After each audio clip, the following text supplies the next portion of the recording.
আসসালামু আলাইকুম। আজকে এই গ্লাসটা দিয়ে আমরা একটা চমৎকার জিনিস শেখার চেষ্টা করব। এই গ্লাসে দেখছেন না যে অর্ধেক মতো একটা কালো লিকুইড আছে, ব্ল্যাক লিকুইড আছে। তো মনে করেন যে এই গ্লাসটা পুরোটা আপনার লাইফ, আর এই লাইফের অর্ধেকটা হচ্ছে যে মানে খারাপ কাজে বা পাপ কাজে মানে ভর্তি আছে, যেমনটা আছে আমাদের ব্ল্যাক লিকুইডটা। তো এখন আপনি তো মনে করেন যে আমি তো লাইফে অনেক পাপ কাজ করেছি, খারাপ কাজ করেছি, এই যে ব্ল্যাক লিকুইডের মধ্যে লাইফটা আমার ভর্তি হয়েছে অর্ধেকটা।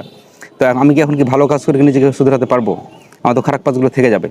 তো আপনাদের একটা প্র্যাকটিক্যালি জিনিস দেখাই, যেখান থেকে আমরা একটা পার্ট বা শিক্ষা নিতে পারি। আমি এখানে এখন ফ্রেশ পানি ঢালবো। মনে করেন যে ফ্রেশ পানিটা হচ্ছে আপনার লাইফের ভালো কাজ। এখন ফ্রেশ পানি ঢাললে কী ঘটে সেটা একটু দেখেন। আমি এখানে ফ্রেশ পানি ঢালতেছি, ঢালতে থাকবো পানি। আপনি মনে করেন যে ফ্রেশ পানি ঢালছি মানে আপনি মনে করেন ভালো কাজ করা শুরু করেছেন। এখন ভালো কাজ আপনি করতেছেন, আস্তে আস্তে কিন্তু এই লিকুইডটা কমতে থাকবে, কমছে।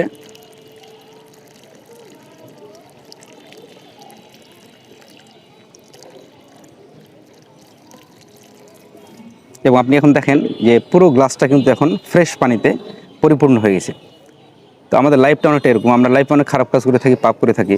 তারপর যদি আমরা ভালো কাজগুলো করা শুরু করি, তাহলে কিন্তু সে পাপগুলো আস্তে আস্তে চাপা পড়তে থাকে।